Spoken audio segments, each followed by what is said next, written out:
Hello and welcome to our talk today. I'm Katie, I'm part of the archive team, and today we'll be taking a look at winter at M&S. First we'll have a quick introduction to the history of M&S, then we'll take a look at clothing and other merchandise sold at M&S through the years with an emphasis on winter fashions. So we'll just have a very quick introduction to the history of M&S just to give you a bit of context to the rest of the talk.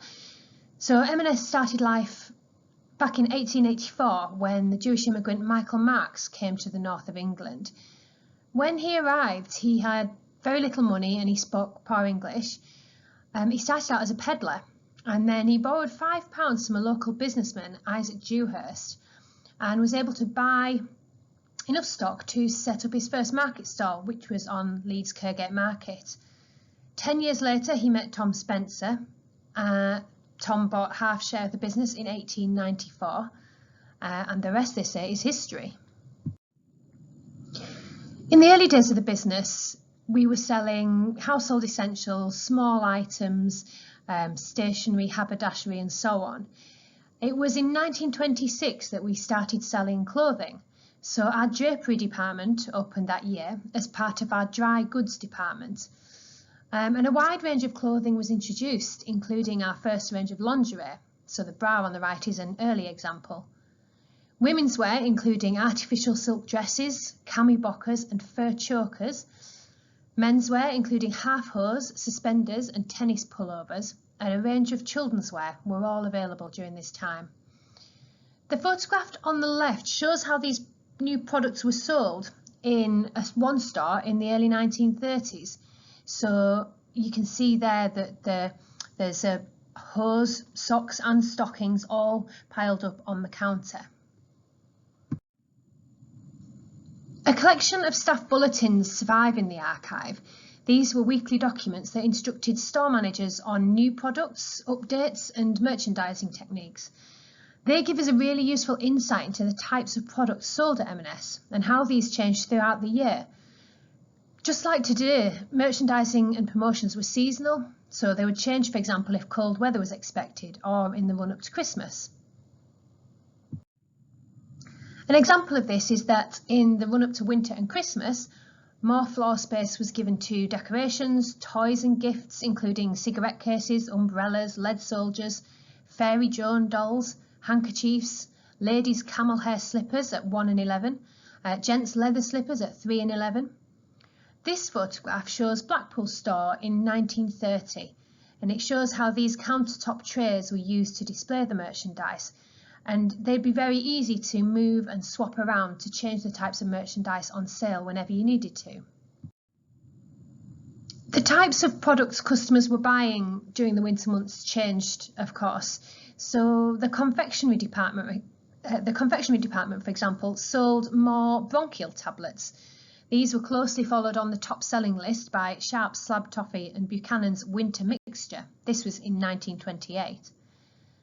The record department became busier as well as people started buying gifts, and the longer nights meant that customers bought more light bulbs and batteries, as you can see on the right hand side here. The page on the left is taken from the bulletin that I mentioned earlier and shows the best-selling records for the past week. And of course the types of clothing sold in our drapery department changed throughout the year too.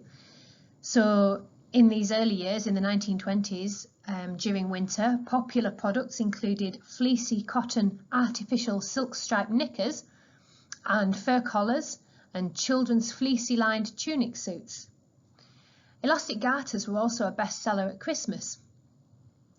The document here gives a warning about these seasonal products. It states that certain lines, including woolen gloves, tweed knickers and Winceyette night dresses, show a considerable reduction in sales after Christmas, and staff were asked not to overorder on these lines, as then you'd be left with lots of these winter products as you were going into spring. And after Christmas, we encouraged our staff not to give in to defeatism after Christmas. It was acknowledged that sales were slower due to inclement weather and price reductions at competing drapers' shops, but that our staff should make use of opportunities and knowledge to counteract these adverse influences. So staff were encouraged to make attractive window displays to lure shoppers in. And we said that the value that we offered in bulbs and seeds, china, soaps, enamel, brushes and artificial silk should be promoted through these window displays. Store managers were also advised to use the first 2 months of the new year to clear any overstocks. So January and February were a period of stock taking of the organisation and efficiency of the store. So basically a good spring clean. The photograph here on the right shows a window display in Portsmouth store in 1927. And this photograph shows our Hartlepool store, again in the 1920s, showing one of these post-Christmas window displays showing the new products to try and get the customers in. But I do get the feeling that by the time they'd done the window displays on the right and in the middle, they maybe couldn't quite be bothered with the one on the left, so they've just put lots of fire screens in to fill up the space. Our clothing ranges expanded in the 1930s, and then the way that we advertised them changed as well. So these photographs show the Marks and Spencer magazine. This was a customer magazine published in 1932, and it gave customers information on new products, through these aspirational colour adverts. It also gave customers stories, letters, competitions and recipes and so on. So these adverts are from the Christmas 1932 issue, and we can see that customers could buy a range of slippers, travelling slippers, boudoir slippers, Albert slippers, all from 1 and 11 a pair. The page on the right shows party dresses for women and children. And these are available in fabrics like artificial silk, artificial suede and all wool. It's interesting to see the setting that the women are drawn in, this homely setting, especially when we contrast it with how party wear is advertised later on in the 1970s and 80s. Staying warm, keeping warm at home in the days before central heating was obviously very important. In the 1930s, we sold elegant artificial silk dressing gowns, so almost a precursor to today's loungewear, I think. Artificial silk was a term for a rayon fabric, very popular for garments at the time in the 1930s and 40s. And it really is a kind of luxurious feeling and looking fabric, and it takes prints really, really nicely as well. These photographs show some of the garments that we hold in the archive, so just 4 of these really beautiful, luxurious dressing gowns. And some more wintry products from the 1932 magazine that we looked at earlier, menswear this time. There's no illustration in this one, and it's interesting to see that contrast between how the men's and the women's ranges are advertised. The men just get a very kind of black and white information about the products. So we can see that customers could buy trousers in tweed, flannel or Melton, which was a very thick wool fabric. And then there's an advert there for rubber boots, Wellingtons and plimsolls made by the Dunlop Rubber Company. The flannel trousers advertised in this magazine can be seen for sale here in Birmingham store on the right hand side in 1933. You can just see them at the bottom with the sign saying grey flannel trousers. Customers at M&S in the 30s could also make their own winter clothing using one of our knitting patterns. So we sold the wool, and some of the patterns were given away for free, like the one on the right hand side for the balaclava, and some of the more detailed ones cost 2p. So the lady's knitted cardigan with the little tie neck there. And these patterns were intended for use with our own St Michael botany wool. And here's a wonderful window display from the time with signage promoting our 3 and 4 ply knitting wools at 4p a skein. There's a little Mary had a little lamb theme to this window display, I think, and I imagine that it took rather a long time for a member of staff to wind all that wool around the cardboard cutout of Mary. There's another knitting pattern there, a men's knitting pattern with for a knitted pullover with a polo collar. And during the 1930s, store and window display really became an art in itself. We saw that with the wool display on the previous slide. Much more emphasis was put on how goods were displayed in the store as well. The seasons and the types of garments sold during the seasons gave sales assistants themes to create displays around. So, for example, the children's lambswool duffel coats at the top left there. The bottom left photo shows a striking flying geese mural to promote autumn coats. And then on the right hand side we can see an autumnal display featuring headscarves, and they've brought in a branch and created artificial leaves on it to create that feeling of a blowy, blustery winter day. And this display manual from the late 1940s gives suggestions for seasonal displays. It suggests to add an umbrella to a display with a raincoat, and it shows you in a lot of detail how to wire the raincoat up.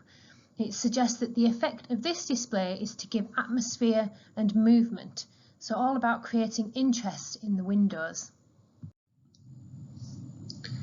Ever since M&S has started selling clothing, the business has placed huge emphasis on research and development of textile technology.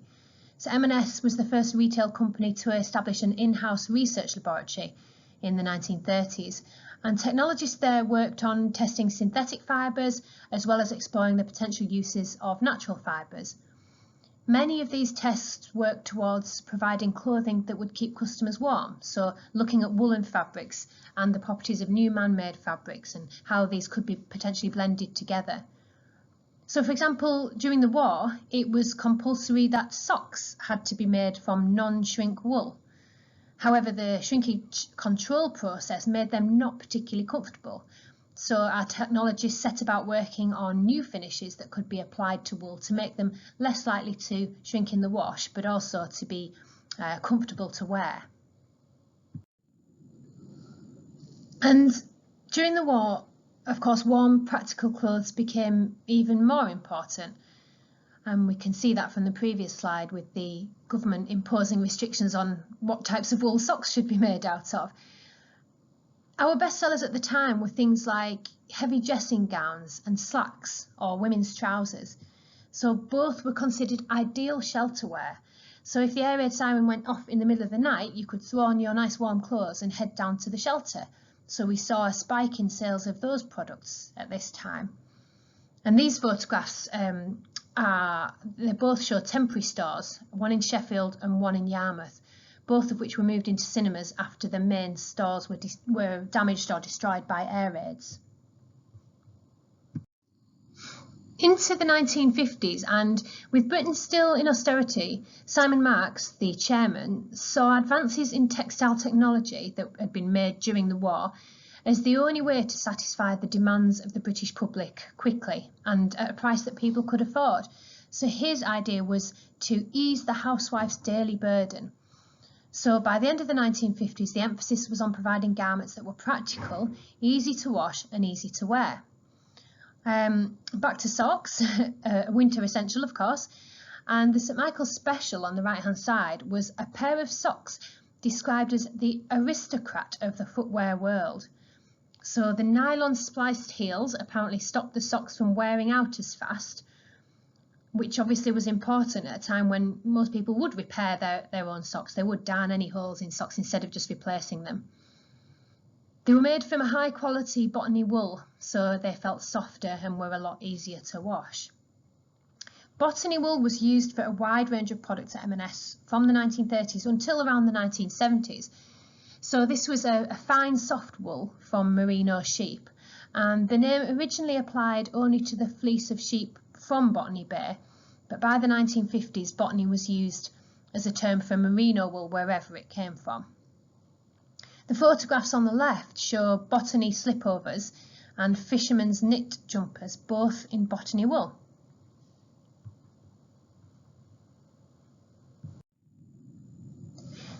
Into the 1960s now, and we'll take a look at jersey wear, a St Michael's staple really since the 1930s. In 1960, it was made with trisel and banlon. So banlon was a nylon fabric, and it was treated in such a way that bulked it up. in order to create a thicker, warmer fabric. It also had other properties, so we suggested that skirts made from banlon could be cropped to any length that suits you without hemming, so the fabric wouldn't ladder if you just cut it off.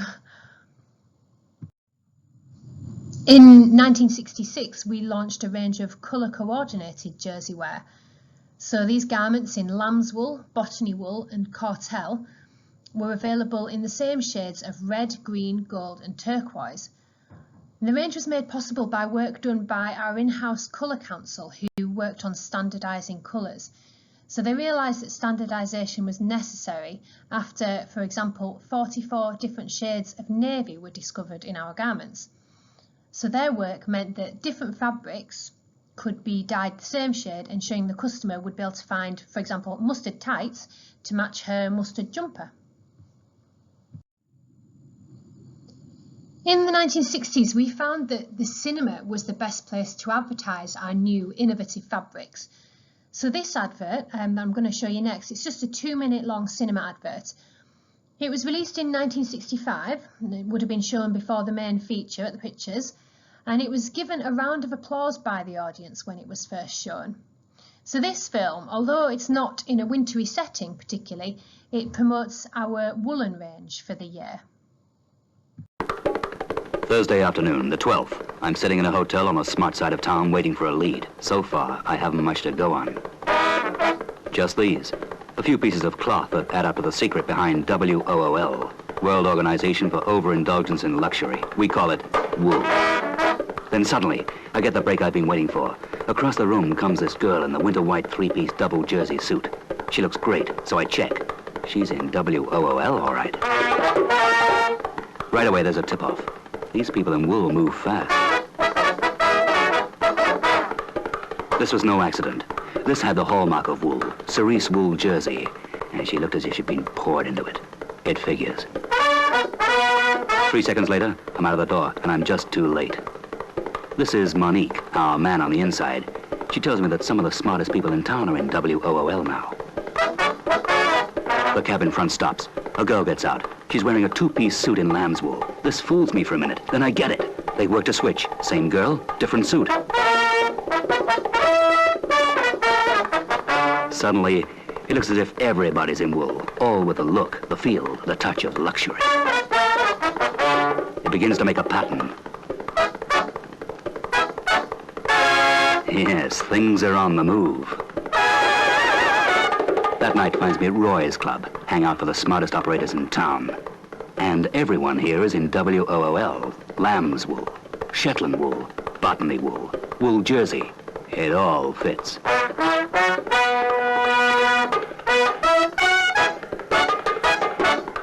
Then I had the answer.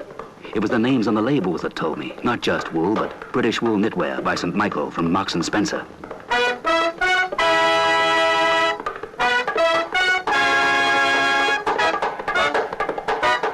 This combination was unbeatable. I knew what I had to do. You're right. I'm in wool myself now. St. Michael from Marks & Spencer. Naturally.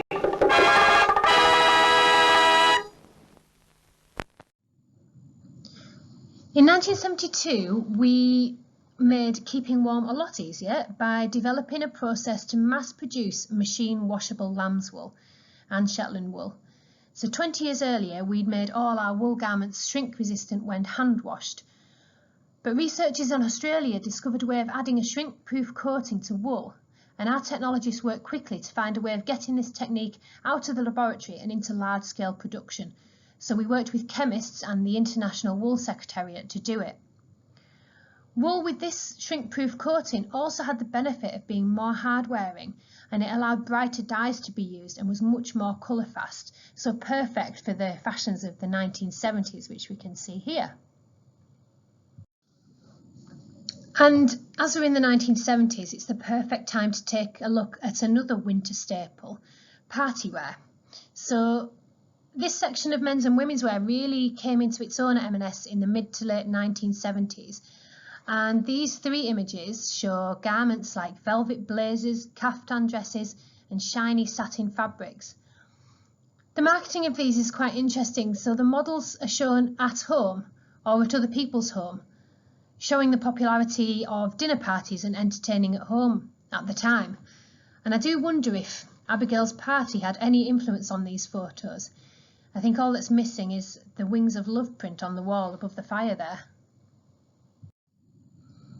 And some more 1970s party wear.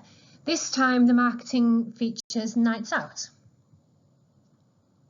These adverts are from 1975 and 1976, and the adverts are actually taken from an employee magazine, a magazine that was called St Michael News, and this gave sales assistants lots and lots of information about new products, new fabrics, new technologies, so that they could give that information to customers to help them sell the products that were on the shop floor.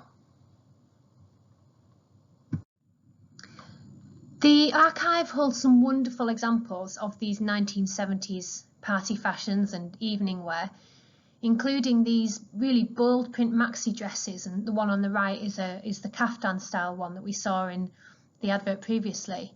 And on the left we see a very striking purple velour belted jumpsuit. And then I wanted to share some of their fantastic party wear looks from the 1980s. So the 1985 range on the left featured in a major all-store promotion. It included dramatic dresses with lashings of lace and flying suits in silky fabrics, as well as a Dallas-style range of separates in dual colours, and even diamante stockings and glitter tights. So in the 80s, we launched our first range of ski wear. That was in 1985. And this was using the relatively new fabric Tactile, which had been developed by ICI, and it was a warm fabric, very quick drying and soft touch, so perfect for ski wear. And by 1988, our ski range was sold in dedicated ski shop areas in 86 stores, so a sort of mini shop within a shop. And the range at this point included jackets and salopettes, along with socks, sunglasses, gloves, goggles, boots and hats, and then expanded to include children's ski wear as well. I want to share some more 1980s winter fashions with you now. So these clips are taken from our 1987 winter fashion show, which was held for the press. The whole fashion show was about half an hour long, so I've edited it down to just a couple of minutes of the best 1987 winter looks.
Now, I just wanted to mention cashmere. So obviously another winter staple.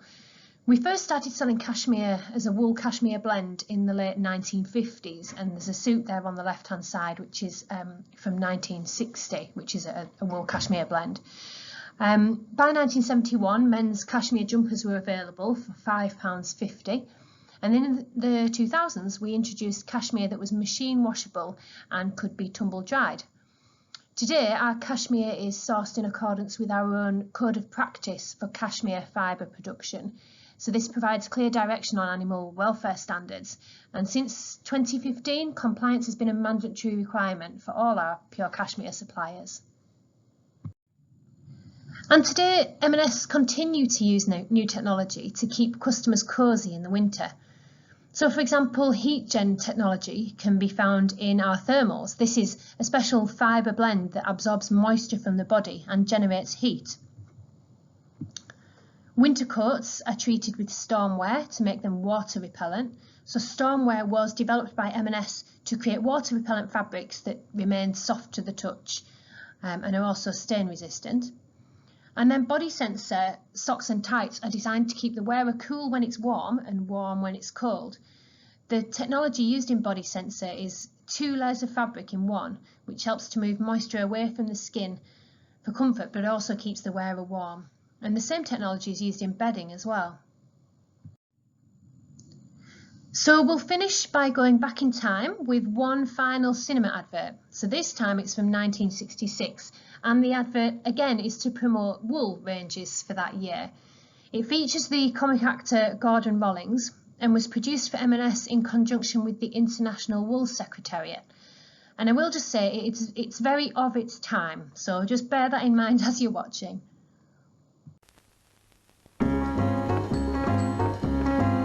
This man is a wool collector.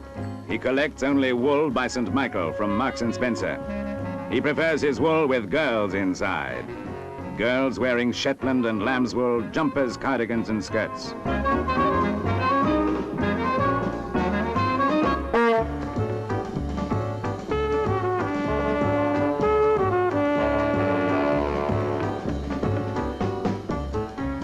His uncanny collector's instinct leads him to girls in British wool knitwear by St. Michael. It's no wonder that men hate him.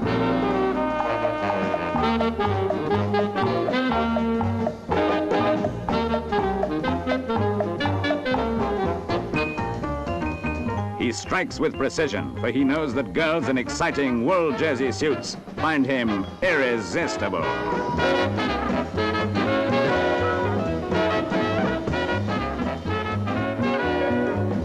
In his never-ending search for girls in British wool knitwear, our hero takes to the river with his latest capture of stylish jersey dresses.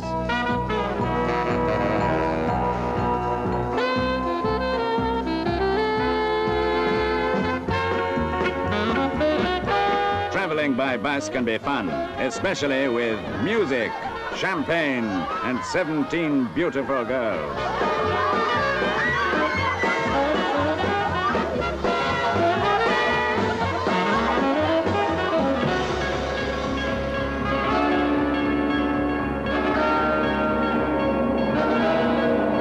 If you see this man carrying a suitcase containing 17 girls, all beautifully dressed in British wool knitwear, please get in touch with Marks & Spencer. And that brings us to the end of our talk today. So I hope you've enjoyed it. If you have any questions, do get in touch via email, Twitter or Instagram. You can see all the information you need is on the screen now.